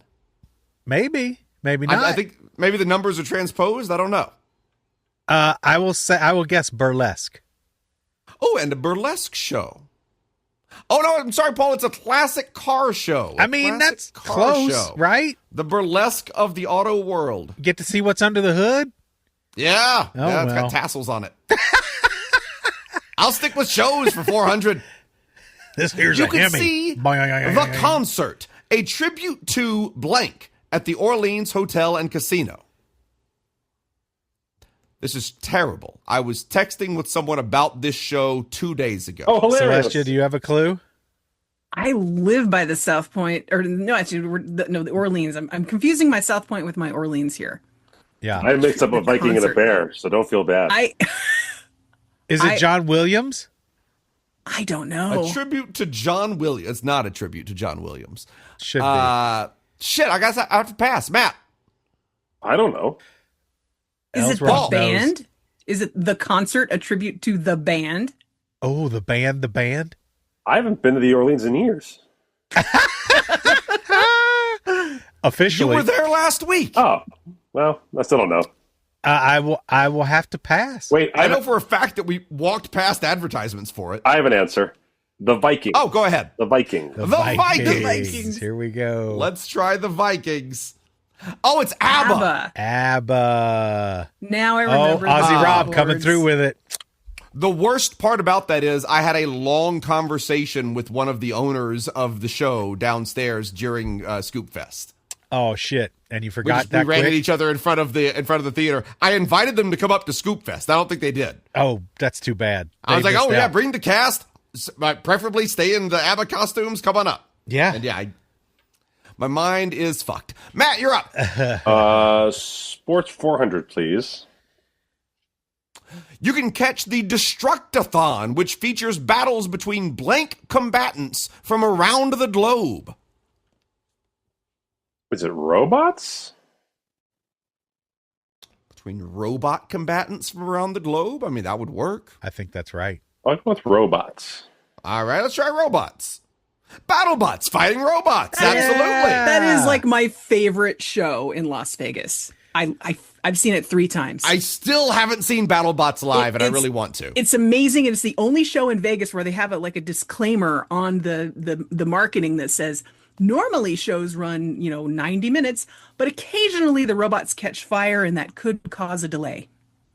Yeah. It happens. Paul, I'll try activities for 800. Get some points back on the board. Daily Double. Perfect. I'm dead.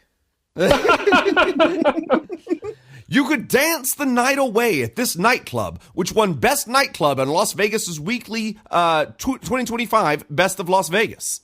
Oh God. Is it Dre's? Jacob's Still? Whiskey Pit. Is it Yeah, Dre's? Jacob's Whiskey Pit, the real winner. Nice one, Jordan. We know what the real winner was. There's Dre's. There's.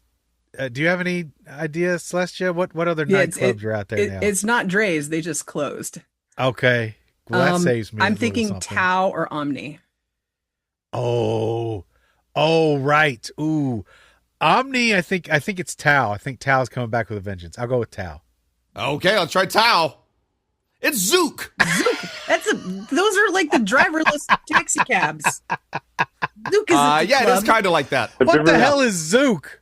I think that's the club at Resorts World. Oh, for was- fuck's sake! It Oh, was and started doesn't Josh Gad run that? It's called Gad Zooks. Is that it? That makes sense. That's probably it. Gadzooks. McMullins. Let's see, yeah, I'll go McMullins. back to shows Fuck for yeah. 600. You could go see Magic Mike live at this Las Vegas casino. While it used to be at the Hard Rock Hotel and Casino, which is now the Virgin, it is currently at the Sahara. It used to the be new Sahara. SLS, and now Sahara. Yeah, it was Sahara, then it was SLS, now it's Sahara again. I don't know why. Matt, you're up. Show is 800. You can see this Grammy Award nominated artist known for doing backflips at T-Mobile Arena. Who's known for doing backflips? You saw And I this guess- show, Matt. I think. At T-Mobile? I don't. I think Isn't this it- might have been a one night only concert type thing. Yeah. Oh, So, really? 'Cause I saw. I don't think this was a repeating show. Is it? Oh, Celestia knows. I'll go Is to that- Celestia. Is that Benson kid? Somebody Benson. He's like, "Don't you beautiful, beautiful thing." Okay, I'm terrible at singing it, but you'll know Okay. the song when you hear it. And he is Robbie incredibly Benson? Robbie No, Is known Benson. His last name is Benson, Huh. and that's all you need for Jeopardy. Who is Benson?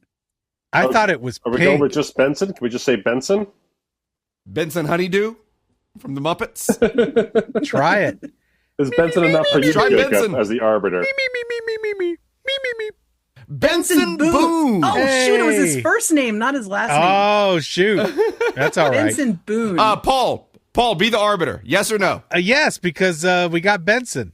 All right, got Which Benson. also, we would have also accepted Renee Auberjonois. Who was on Benson? Yes. That's precisely why we would have accepted it. Paul, you're up. I will go. Matt, great job on that question, buddy. Nailed it. I'll go Thank you. food for 800. Let's get some points back on the board. According to BoydGaming.com, these are the 2 open 24-hour dining options available to Scoopfest attendees at the Orleans Hotel and Casino. Oh.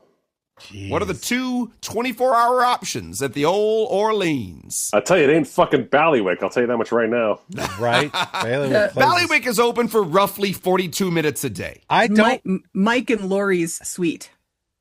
That's it. That's it. That's pretty much the only option. Fuck, man. I had to pass. I I've don't never know. been to the Elstroth suite. Nor have Oh, I. funny. Isn't that funny? Yeah. It's just Jacob. That makes sense that it's just Jacob. It's just Jacob. And I don't hang out. I just go in and have a drink. I mean, I think the diner that I ate at in the Orleans. Chaotic Road ice cream and Dale jizz.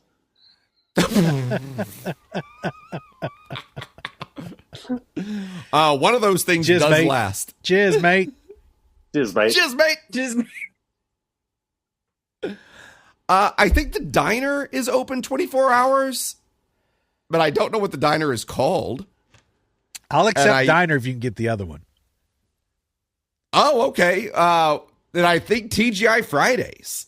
24/7 TGI Fridays? I kind of think it is. I'll say the diner and TGI Fridays. Nope. Sabaro and Fuddruckers.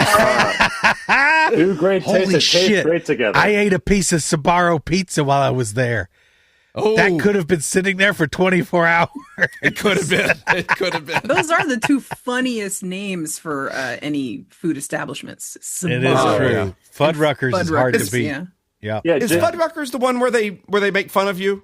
Jacob, Which one's No. the one where they make fun of That's you? Dick's. Dick's Last Resort. Oh, that's right. Yeah. Jacob, also that Fridays is closed. It was not even there during Scoopfest. Was it gone? Oh. Yeah. I mean, there was a facade but Matt, still is there, it right? closed? Is it closed 24/7? It is indeed. That's what could have confused me. It is indeed closed 24/7. It's not open 24. Oh, it's closed 24/7. Okay, now I'm caught Ozzy back Rob up says now. both of those phrases are Mormon swear words. You're right.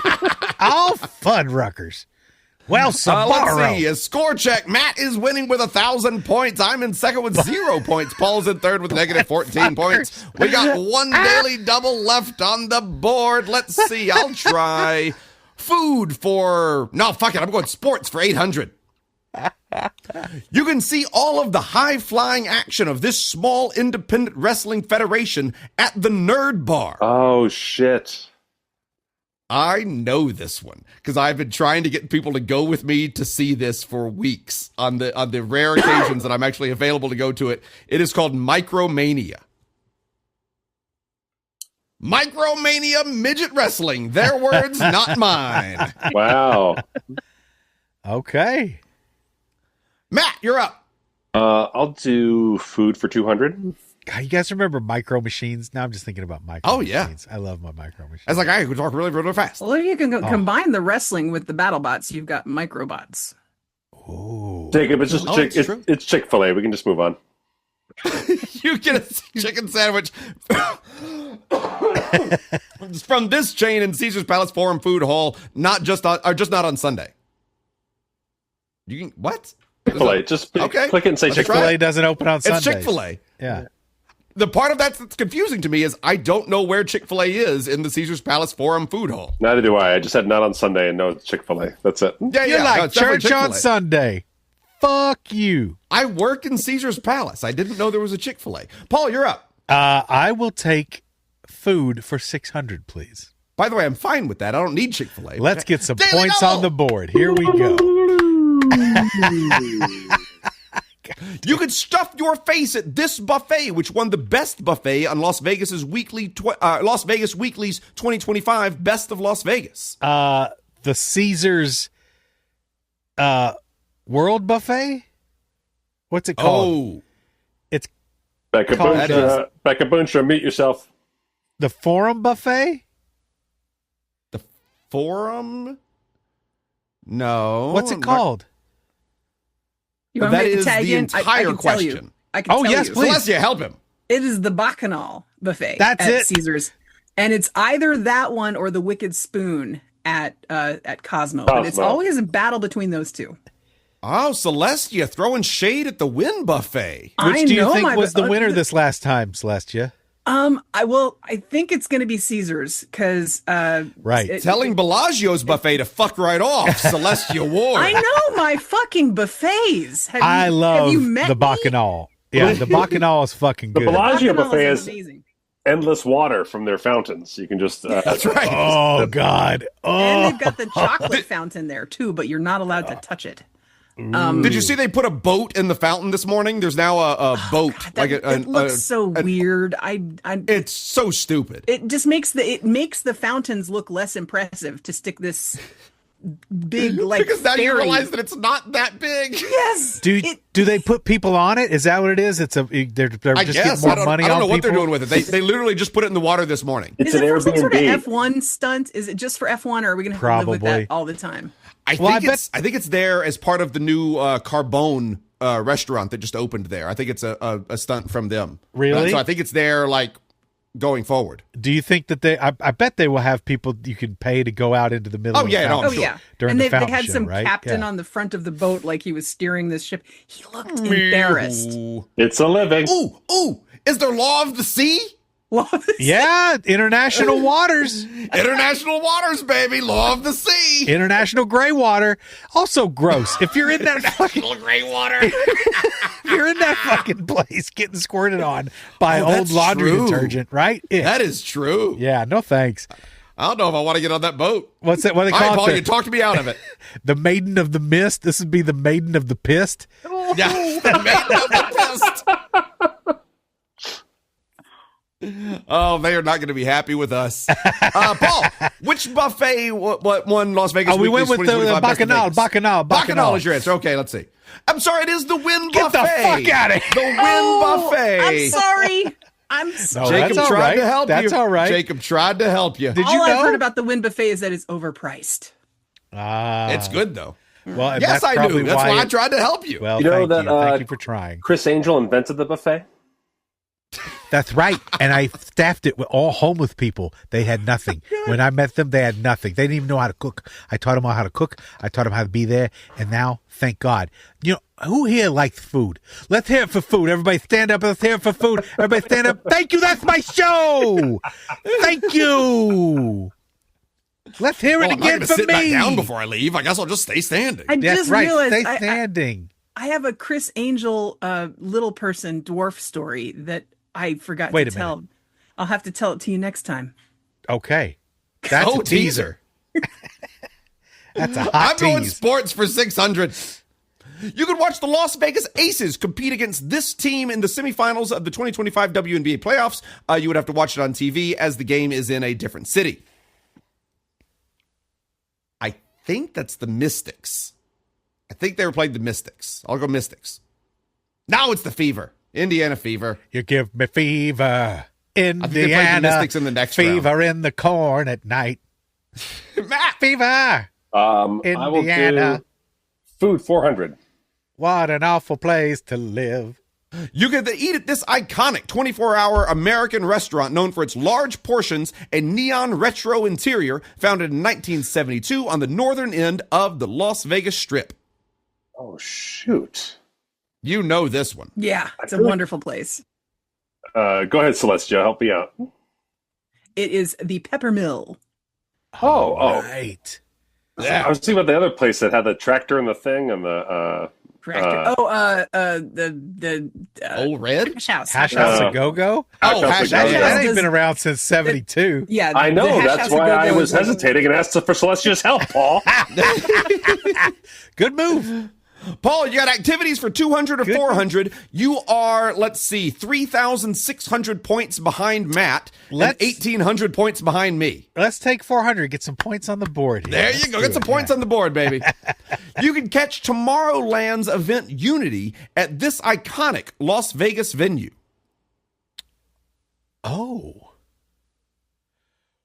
Oh. Unity. It's got to be Sphere. Maybe. Let's try it. It's the Sphere. Oh, so that's interesting. So Disney is using some of their ride stuff in this. Like, did you guys ever go on Spaceship Earth? Not Spaceship Earth. What was the one? Alien Encounter? What was the one? You remember that Disney ride where you sat on, it was like you were in a rocket ship and you went up into space? Do you remember that? It was a giant theater that turned into a rocket ship, basically. I don't No. remember. I don't know what Captain you're talking about. EO? Ah, fucking no, it's not Captain EO. Chat, anybody know what I'm talking about? Not Small World. No, you got in the Mission Earth, maybe. Yeah, I guess it was at Epcot. It's not Spaceship Earth. They It's spun not you around and it felt like you were on the Gravitron.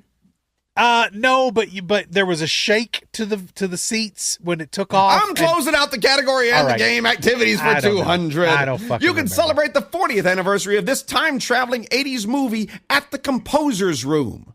It might have been Mission to Mars. Was it I mean, it's Captain gotta be- EO? Yeah, it's Captain EO. Yep. It's Space Mountain. Space Mountain, final answer. Back to the Future. Yeah, yes, I know it's Back to the Future. I'm still naming Disney things. Oh, okay. Okay, Dark Cauldron. The future. Dark Cauldron. That is the game. Or Black Matt Cauldron. wins with Dark Cauldron. 1,600 points. I am in second place with 400 points. Close game today. Paul is in third with negative 1,600 Oh, points. And that's shit. the Scoopardy for today. It's from Rum Raisenberg. Thank you, Rum Raisenberg. If you want to send us a Scoopardy or a Price is Right Jock versus Nerd or an Obelisk Jock versus Nerd, Yeah. head over to heyscoops.com. Right there on the homepage, you can do all those things. You can also send us some Scoop mail. Do all those things right over there at heyscoops.com. Sure can. Oh, Matt is so distraught over losing, he's going to jump off the edge of a boat. Don't do it, Matt. Oh, No, Matt he is- won. He won. I'm so distraught over winning. I'm going to jump over the edge of the boat. Either way, he's not used to it. Don't just do it, wanted to- Matt. You won. I just want to show Ryer how he said, should I piss off my balcony? I want to show him what would happen if I pissed off my balcony. Just go Just ride onto a lifeboat. Go right back into your face. down on someone's head. You are like, what deck are you on? You're pretty low. You're pretty close to the water level. I am, yeah. I asked to be just underwater so I could really crack the Nice. door. Give everybody a nice. shot of the ocean real quick. There we go. Yeah, Look at that. yeah, Oh, you're right law- down on the water line. So, somewhere over there is Canada. Law of the sea. How glorious. You said me. Matt is just standing there, not restrained by any international law. Nice. It's Oh, beautiful. he just murdered someone right on camera. It doesn't matter. Law of the sea. Beautiful out there. We're probably going to do another episode, but it's my first time on Virgin Voyages, and obviously, this is totally pretty up a nice. lot. Yeah, this is Yeah, it's nuts. it's pretty swanky. I'm not having as good a day as Paul, but it's really nice. I have to thank people, yeah? Oh, we're just thanking people in general. We don't have new lists yet. It's a new month. Well, It's a I'll new give some month. personal It's a new thank day. yous. There's a guy who Yes. gave me an excellent Americano. Thank you to him. Good. No, I want to thank everybody who supports us over on Patreon. If we didn't have Patreon, this podcast would not be killing it like it's been killing it now for almost 12 years? I lose track. 12. More than a decade. Yes. More than a decade. Yeah. And that happens because people want us to exist, and we're not a podcast that relies on hot takery. We don't try to do sizzling things to go viral. We just try to joke around and keep people's days a little more amusing than they would be otherwise. And if you think that's a cool mission, then go ahead and support us today over at preachingfun.com. Come visit preachingfun.com. It's better than hanging with your mom.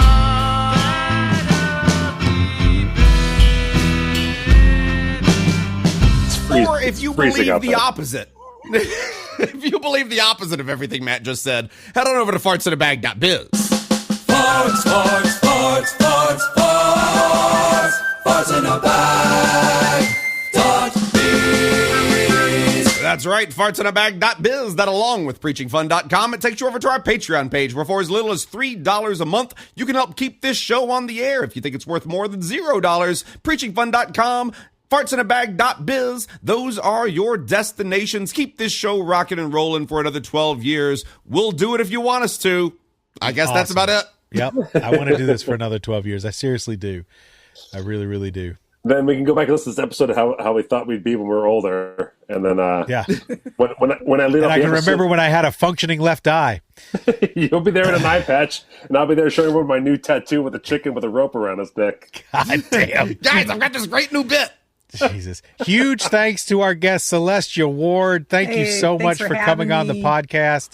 Yes, The indeed. most patient guest we've ever had. We will yes, thank you for indulging my bullshit. But this was my best day ever. I had to share it. I was blipping out a couple times. Zoom hated me. Paul for some loses reason an today. eye Sorry on my about that. Patreon. Well, we got Oh, you. you're doing great. It never affected the episode, so it's all good. We will put we will definitely share your information for Skepticamp on our socials and spread the word. And please, Scoops, help spread the word, especially if you're in Vegas, know people in Vegas, or just know some skeptics who might go, hey, fuck it, I'll go get free lunch in Vegas for a weekend. Let's do this shit. Free lunch and critical thinking. Yeah. Yeah, that's a pretty great combo. So please, Oh, I'm so good at one of those things. help us help Celestia spread the word on Skepticamp. It's a positive thing for the planet and America for sure. So yeah. Thank you, Celestia. And Paul, you got to ask fact check Andy about his eye. He had a retina detachment scare. Oh, I know. We've we been had him through it. on We about talked it. through it. That was one of several hundreds of things that have kept Christmas 2 from getting done. It's almost done. It's technically done, but that was one of the Coming. Huh? Christmas is coming already. Yes. Christmas. Oh no, but Christmas is, forget it. If we could get Christmas 2 by Easter, Christmas 27. because the Easter Bunny is a big part of the show, is a big part of the story. That'd be perfect. I don't know if we're going to be able to get there. I got to see what Andy's up to, but we're close. We're getting closer and closer. So, we may need to call on you again. Can we put no work demands on Andy's plate right now? Can we Exactly, because he's working now. He's doing caricatures right now, but he's had a fucking rough year of it. Yeah. Andy, I love you the most, buddy. You're my art hero. I adore you. You're my book partner. We'll get the book done when we get it done. But Celestia, while you're here, at some point we may call upon you for your editorial skills on Old Christmas 2 as well. My pleasure. There you go. All right. Cool. All right. Well, thanks for listening, everybody. Thanks, Celestia, for being here. Thanks, Penn, for creating this podcast. Thanks, Pat. We love you all, and we'll see you soon. We'll see you soon. So, at the tone. See you at the tone.